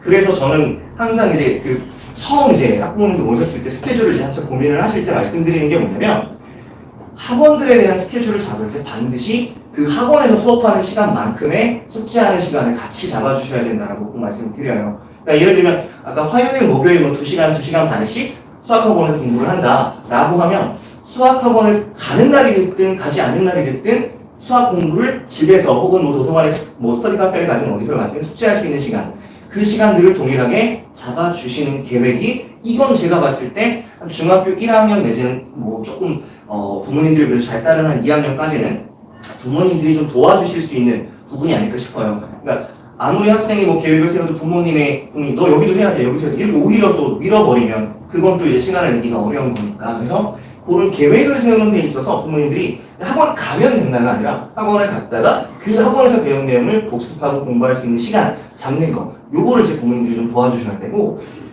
거기에 아까 이제 보충하는 시간도 따로 계획을 잡아야 된다고 얘기가 나오잖아요. 그러니까 사실 이 부분도 자발적으로 되면 좋은데 저희 같은 경우에는 이제 최근에 한 달 정도 됐어요. 그러니까 이제 주중에 과제가 이렇게 좀 잘 안 되는 학생들 같은 경우에는 주말에도 좀 학원에 나와서 공부할 수 있게끔 나와서 주말에 보강하고 마무리할 수 있게끔 하는 그런 시간들을 지금 계속 잡고 있거든요. 그러니까 그 주차에 마무리돼야 되는 부분들은 그 주차에 해결을 하고 넘어가자라고 하는 의미에서 저희도 그게 이제 다음 주 넘어가지 않도록 밀리지 않도록 하려고 학원에서도 그 계획 짜는 부분을 조금 일들을 좀 고려해서 주말에도 나올 수 있으면 나오더라라고 얘기를 하고, 학부모님들께서도 그런 시간 되니까 주말에 많이 바쁘시죠. 아이들하고 어디 여행도 가야 되고 어디 같이 다닐 때도 많으신데 그래도 뭔가 마무리되지 않은 게 있다라고 한다면 그거는 그 주말에 좀 마무리하고 갈 수 있도록 그런 것들을 좀 같이 생각하고 저희가 이제 주말에 보내주세요라고 했을 때 조금 이제 같이 그럼 해야죠라고 해주시는 것도 좋지 않을까 싶어요. 두 번째로 이제 계획을 세우고 나면 이제 학원에 가거나 또 공부를 하겠죠. 처음 배우겠죠. 근데 아까도 아시고 이제 복습법, 그러니까 이건 노트 필기의 방점이라기보다는 사실 복습하는 게 조금 더 이제 중요한 부분이기는 해요. 가장 좋은 복습은 어떻게 하는 복습이 가장 좋은 복습일까요? 어떻게 생각하세요? 모두 많이 그래도 초등학교, 중학교, 고등학교 때까지 공부를 다 해보셨으니까 복습 한 번쯤은 해보셨잖아요. 그죠? 복습 한 번쯤은 해보셨을 텐데 어떤 복습이 가장 좋은 복습일까요? 노트 필기하는 복습? 그런 게 아니고 제가 이제 아까도 이제 얘기 나온 거에 그 연장선상에 있는 건데 가장 좋은 복습은 바로 하는 복습이거든요. 가장 빨리. 그러니까 배우고 나서 빨리. 그러니까 바로 하는 복습이 가장 효과가 커요. 영어 단어 같은 경우에도 보면 영어 단어를 이제 매일 아이들이 학원에 뭐 많게는 뭐 한 뭐 80개 이렇게 뭐 시험 보는 학원도 있다고 들었어요. 정상은 아닌 것 같은데 근데 어떻게 80개를 하루에 매일 외우죠? 근데 영어 단어 외우고 다음날 그 외웠던 단어를 이제 통과했으니까 쳐다도 안 본다. 그러면 일주일 정도 지나면 80개씩 5일 동안 예를 들면 뭐 한 400개, 뭐 많게는 500개 이렇게 외운다고 하더라도 진짜 한 뭐 20개? 30개 기억날까 말까 해요. 외우고 그날 다시 보고 아니 다음날 보고 이렇게 해서 제가 이제 봤을 때는 한 2번 정도 체계적으로 복습이에요. 그러니까 배우고 당일 혹은 다음날 당일이 제일 좋겠죠. 그리고 일주일이 지나기 전에 한 번 더. 이게 이제 가장 중요한 것 같아요. 그래서 그렇게 이제 복습을 할 수 있도록 하는 게 중요한데 수학 공부에서 특히 이제 저희는 이제 학원에서 이제 아이들 보내주시고 공부를 시키고 있으니까 학원을 다니는 학생들한테 가장 쉽게 할 수 있는 복습은 뭐냐면 과제하는 거예요, 숙제하는 거. 그날 배운 거에 대한 분량을 숙제를 보통 내주게 되거든요. 그러니까 아까 이제 이게 나오는 거는 이제 똑같은 얘기죠. 그날 배웠는데 그날 배운 거 다음날 혹은 다다음날 더 심할 경우에는 이제 화목으로 나오면 목요일날 수업 듣고 다음날 화요일 학원 오기 전에 이렇게 숙제를 하면 아무것도 기억이 안 나요. 아무것도 기억이 안 날 뿐더러 안 배웠다 그래요. 이거 정말 너무 답답한 일이지만 이게 어쩔 수가 없어. 사람의 기억력이라는 게 바로바로 이렇게 되새겨줘야 되거든요. 그래서 아까 이제 앞에 그 첫 번째 단계 계획 세우기랑 비슷한 연장선이 될 수가 있는데 그 공부하는 시간에 계획을 잡으실 때 가급적이면 수학학원 갔다 와서는 수학, 영어학원 갔다 와서는 영어 이런 식으로 공부를 할 수 있게끔 잡아주시는 게 가장 바람직해요. 그리고 그렇게 계획을 잡아주시면 공부 시간이 더 늘어날 수 있어요. 왜냐하면 뭐 수학도 저희가 이제 뭐 매일은 아니지만 시험을 보죠. 영어학원도 매일 단어 테스트를 보죠. 숙제는 미리 해놨지만 영어학원 가기 전에 단어 시험 볼 거면 그 전에 조금 더 보고 가겠죠. 그러니까 이런 어떤 여러 가지 뭐 세부적인 효과들을 위해서라도 아니면 그걸 떠나서 일단 오랫동안 기억하기 위해서는 복습을 바로바로 할 수 있도록 해주시는 게 이제 가장 중요한 복습 방법이다라고 하는 거. 그래서 일단 그 계획을 세울 때 당일날 숙제하는 계획, 요거를 아이들한테 좀 습관 들일 수 있도록 오늘 얘기를 해주시는 게 저희가 좀 부모님들한테 좀 이렇게 뭐 바란다기보다는 이게 다 자연스럽게 학생들한테 도움이 되는 방향이니까 같이 이렇게 좀 도와주시면 좋겠다라고 말씀드리는 부분이고 마지막으로 아까 요거 이제 내용이 영상 나오다가 이제 멈췄는데 이제 오답노트를 만든다라고 하는 거. 그러니까 이 오답노트를 만든다라고 하는 것 자체는 그러니까 이제 우리 수학에서 저희 학원에서도 오답노트를 작성하는 반도 있고 현재 하지 않는 반도 있어요. 근데 이제 먼저 말씀드릴 건 저희가 이제 2학기 여름방학이 지나고 2학기가 되면 이런 전체적인 이제 부분에 있어서 모든 반대에서 오답노트를 모든 문제는 아니더라도 틀린 많이 틀린 학생은 뭐 하루에 숙제해오면 뭐 20개 틀리고 30개 틀리는데 그게 다는 아니더라도 일부 문제들, 중요한 문제들을 선생님이 선별해주고 그거에 대한 오답노트를 좀 작성할 수 있게끔 이제 그렇게 좀 준비를 하고 있는데 일단 노트를 작성한다는 것 자체가 이것도 마찬가지예요. 오답을 노트에 꼭 작성을 해야 되느냐 이 부분은 주로 이제 암기 과목이라던가 뭐 이런 역사 과목 흐름이 중요하다거나 이런 과목들에 조금 더 노트의 중요성이 커지고 수학에 대한 오답노트 뭐 이런 것도 중요하겠죠. 중요는 하지만 사실 오답노트라고 하는 게 목적이 뭐냐면 틀린 문제를 다시 풀어보는 거거든요. 그러니까 아까 말했던 다 연결이 되는 거예요. 복습하기 위해서 숙제를 한다. 그럼 숙제하고 조금 더 시간이 지나면 오답노트 쓰면서 다시 한번 풀어본다 라고 하는 거예요. 그러니까 오답노트를 이제 꼭 이제 딱 정해진 노트에다가 문제 다 써야 되고 그리고 풀이가 막 써야 되고 그래서 누가 봐도 깔끔하게 답안지처럼 보이게 오답노트를 작성해야 된다. 사실 그걸 오답노트에 우리가 바라는 건 아니에요. 오히려 그걸 너무 이렇게 요구하다 보면 학생들이 이제 요즘에 워낙 그 이제 세상이 편리해지다 보니까 답안지를 어디서든 확인할 수 있거든요.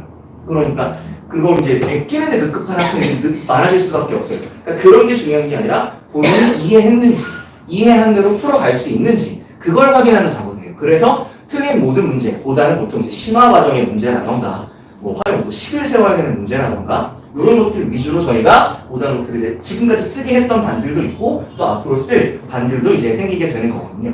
이거는 이제 앞으로 확대를 하겠지만 이게 노트를 작성하지 않더라도 다 틀린 문제를 다시 풀어보는 게 중요하고 그 저희 알탑학원에서는 그 시중에 있는 대부분의 문제집들이 이제 틀린 문제랑 유사한 문제, 보통 저희가 무슨 뭐 쌍둥이 문제 이렇게 얘기하잖아요. 네, 그런 것들을 출력할 수 있는 그런 문제는 프로그램도 저희가 이제 유료결제에서 사용하고 있고, 그리고 또 시험 기간 같은 경우에는 이걸 또 철저히 하고 있어요. 시험 기간에 뭐 교과서라던가 아니면 뭐 본교재로 사용했던 거에서 틀린 문제들만 쫙 다시 뽑아가지고 다시 풀리게 한다거나 이걸 2번 혹은 3번까지 이렇게 반복을 시키고 있으니까 요런 부분들은 사실은 뭐 가정에서 뭐 도와주실 부분이 크게 많이 있는 건 아니에요. 그러니까 가정에서 도와주실 부분은 그 앞에 있는 1단계 계획 세우기, 그다음 2단계 그 복습하기, 과제를 통해서 복습하기 이런 것들을 좀 같이 도와주셔서 좀 보조를 맞춰갈 수 있도록 해주시면 좋을 것 같고, 일단 이런 과정들이 쭉 진행이 된다면 사실은 이게 학생들 스스로가 이렇게 하는 패턴으로 공부를 해가면 되는 거구나라는 게 1년, 2년 반복이 되면, 아까도 말씀드렸지만 지금은 아까 그 영상에 나왔던 그런 공부 습관을 초등학교 때 이게 가지는 학생들이 정말 드물다고 말씀드렸잖아요. 지금은 사실 대부분의 경우에 이 내용들이 중학교 때 연습이 돼야 되는 내용들이에요. 초등학교 때까지는 사실 이렇게 진행되는 학생들도 거의 없을 뿐더러 그렇게 하기도 쉽지는 않아요. 근데 이제 중학교가 되면서부터는 어쨌든 일정 부분들은 학원과 학원들의 도움을 받고, 그리고 이제 이렇게 이제 학생들 자체가 이제 시험이라는 걸 보게 되면서 이런 것들을 해야 되는구나라는 생각이 조금씩은 드니까 중학교 때부터는 이런 과정들을 좀 생각을 해주시고, 결국은 이제 그렇게 진행을 해서 공부를 했을 때 이제 거의 마지막 내용인데요. 초등학교부터 중학교, 고등학교까지 이제 대학을 가서도 사실은 이제 공부 계속 해야죠. 공부를 해야 되는데 학업을 좀 우수하게 유지해가기 위해서는 기본적으로 필요한 힘들이 있는데, 그 중에 이제 보통 이제 어떤 뭐 마찬가지로 여러 가지 셋들을 보면 크게 3가지를 많이 꼽아요. 문해력 당연히 중요하겠죠. 수학에서도 문해력이 되게 중요하고요. 그 다음 수리력 당연히 중요해요. 마찬가지로 체력도 중요하고요. 이런 3가지가 사실은 잘 갖춰져 있는 학생들은 잘 안 흔들려요. 잘 안 흔들리는데, 여기에다가 제가 이제 강조하고 싶은 게, 저희가 지금 뒤에서 자기주도 학습 말씀드렸잖아요. 그러니까 자기 스스로 뭔가를 계획하고 진행을 하고 싶다. 그러면 사실은 이건 기본적으로 필요한 건데, 그 외에 이제 뭐가 굉장히 중요하냐면 자기 조절 능력이 되게 중요해요. 그러니까 통제력이에요, 통제력. 나는 지금 숙제를 하기로 계획을 세웠고, 부모님과 이 시간에 뭘 하기로 약속을 했는데, 지금 당장 게임에 하고 싶고, 지금 당장 친구랑 뭘 하기로 했으면, 하기로 계획을 세워도 그게 무너져 버리고, 다시 이제 영화관 갔다 와서 수학 숙제하고, 이게 다시 또 시작이 되는 거죠. 그렇죠? 다이어트 한번 좀 다 해보셨죠? 저도 작년 이 시기쯤에는 지금보다 한 5kg 적었었는데, 그러니까 어른들도 사실 쉬운 부분이 아니죠. 통제를 하고 내가 먹고 싶은 거, 또 운동할 시간 정해놓은 거 지켜서 한다는 게 쉬운 게 아니에요. 그러니까 쉬운 게 아니다 보니까 아이들도 마찬가지로 그게 쉽지 않다는 걸 이해를 해주셔야 돼요, 부모님들도. 당연히 이렇게 하기로 했으니까 해야 되는 거 아니야? 라고 했을 때 한번 거울을 한번 보시고, 나는 그렇게 하고 있는가 한번 생각을 해보시면 좋을 것 같아요. 실제로 이 학생들이 계획을 세우고 뭔가를 진행하는 데 있어서 이렇게 계획을 세우자, 이렇게 하자라고 지도해주고 알려줘도 그대로 진행하는 학생은, 그렇게 지도받은 학생 10명 중에 1명이 될까 안 될까요? 그럼 뭐 어떻게 해야 이거를 통제를 하고 학생들이 그럼 이렇게 할 수 있을 것인가? 이게 이제 굉장히 무거운 내용이 될 수 있는데, 어머님, 아버님 보여주셔야 돼요. 그런 부분들. 이렇게 하고 있다. 자, 너 공부하기로 한 시간에 나도 TV 끌게. 나도 핸드폰 덮게. 책 볼게. 이걸 보여주셔야 돼요. 부모님들이. 굉장히 무거운 내용이 되버렸어요. 굉장히 무거운 내용이 되버렸는데, 근데 이거를 고3 때까지 하시라는 게 아니에요. 그러니까 습관이 잡히면 그때부터는 아이들이 하겠죠. 그리고 한 고등학교 1학년이 되면 내가 공부할 때 부모님이 꼭 공부하지 않아도 이제 이해를 해요. 그 정도 나이가 되면. 근데 초등학생 때 또는 중학교 1학년, 2학년 뭐 조금 이제 좀 철이 늦게 쓰는 학생들은 중3 때도 마찬가지지만, 왜 나한테만 이렇게 하라고 해? 왜 나만 이렇게 해야 돼? 라는 생각을 가지는 경우가 굉장히 많아요. 그래서 실제로 저도 아이들한테 뭔가를 야단치고 뭔가를 지도하려고 할 때는, 너 이거 하지 마. 나도 안 할 거야. 너 욕하지 마. 나도 욕 안 할 거야. 너 인상 쓰지 마. 선생님도 인상 안 쓸게. 그러니까 가르치고 지도해야 되는 사람이 그 모습을 비슷하게 보여줘야 배우는 학생들이나 따라가는 학생들 입장에서도 그게 받아들여지거든요. 그러니까 너 이거 하기로 했는데 왜 안 했어? 라고 하기보다는 내가 오늘 뭘 얘랑 하기로 했는데 그럼 이걸 같이 해보자. 아까 이제 그 대표님이 이제 얘기하실 때 대학 탐방 얘기 나왔잖아요. 실제로 앞에 본 영상처럼 어릴 때부터 아이들을 이렇게 지도해가지고 뭐 서울대를 뭐 자녀를 다 보냈다, 뭐 잘 키웠다라고 하는 학부모님들의 그런 이제 나중에 후기들을 보면 대부분 다 같이 뭐를 했다라는 얘기들이 나와요. 어릴 때 같이 어디 도서관을 매 주말마다 갔다, 뭐 했다, 뭐 이런 얘기들이 나와요. 그거를 우리 학부모님들이 매주 뭐 이렇게 하실 수는 없겠지만 그래도 계획을 세우고 아이들이 좀 좋은 방향으로, 올바른 방향으로 제가 처음에 질문 드렸죠. 어떻게 변화했으면 좋겠냐? 알아서 했으면 안 생각했으니까 그렇게 가기 위해서는 어느 정도의 노력은 부모님들이 같이 해주셔야 된다라고 하는 거. 그게 이제 제가 드리는 이제 마지막 내용이었고 저희가 이제 아마 다음 학기부터 이제 2학기 말쯤에는 저희 초중반도 뭐 이관 계획을 하고 있고 내년도에는 이제 고등반과 초중반 다 이렇게 통합적으로 연계해가지고 이제 그 진학, 진로 컨설팅에 관련된 이제 그런 센터도 대표님이 이제 구상 중인 계획이에요. 그러면 이제 대입이라던가 아니면 자사 특목고에 관련된 어떤 그런 컨설팅이나 진로 같은 것들도 저희가 이제 좀 더 조금 더 꼼꼼하게 이렇게 받을 수 있지 않을까 싶고 일단 어쨌든 변화가 되어야 새 특을 작성할 능력이 생기고요. 아이들이 자기 주도적으로 뭔가를 할 수 있는 계획을 세울 수 있어야 그래야 생기부에 뭔가 볼만한 것들이 들어갈 수가 있어요. 그래서 그런 거에 대한 습관들을 중학교, 지금 여기 대부분 다 중학교 학부모님이 계시니까 중학교 때부터 그런 능력들을 좀 길러갈 수 있도록 같이 도와주시면 저희도 열심히 지도하도록 하겠습니다. 감사합니다.